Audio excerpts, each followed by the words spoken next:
The last few weeks of April, I think this has been the most full-on activity for me since I was in Anagarika, and I'm happy if I'm getting maybe 5 hours sleep, and there's just one activity after the other, and this is self-imposed on me right now, so it's not something that I'm volunteering to do, and coming back to that sense of trying to be present when there is so much activity, so many things that are going on, and just watching the body.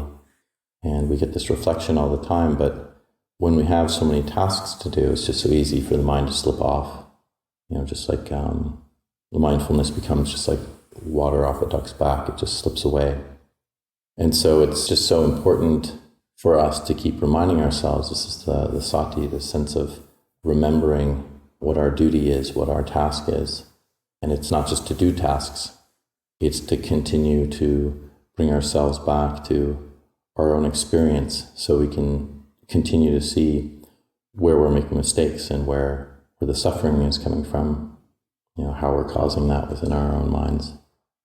So these metaphors will continue to come up, but I've been trapping a lot of cats and trying to get their reproductive systems taken care of so we don't have, I realized we're at about 40 cats so far since last year sometime. And yeah, it's a pretty overwhelming number. But it just comes from an intention to do something good. And of course, there's mixed karma involved, but for the most part, it's a sense of this is a task I've taken on, and just continuing to move through it and make sure that it's not causing too much difficulty within the community and draining too many resources, but also that there's an end goal. It's not going to go on forever, and there's a sense of just continuing on despite the sheer exhaustion. And in that, there can be a recognition that I don't have to suffer around wanting it to be a different way, wanting other people to take responsibility for it, because we're not actually doing anything with cats over here in the monastery.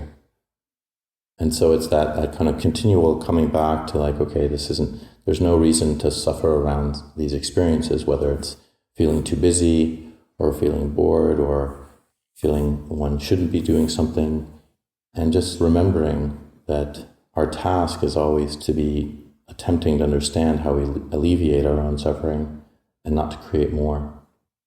And when that's the focus, then all these other things that we're doing, they're just on the back. They don't need as much attention as this one thing. Our true focus on understanding the Buddha's teachings and realizing Nibbana.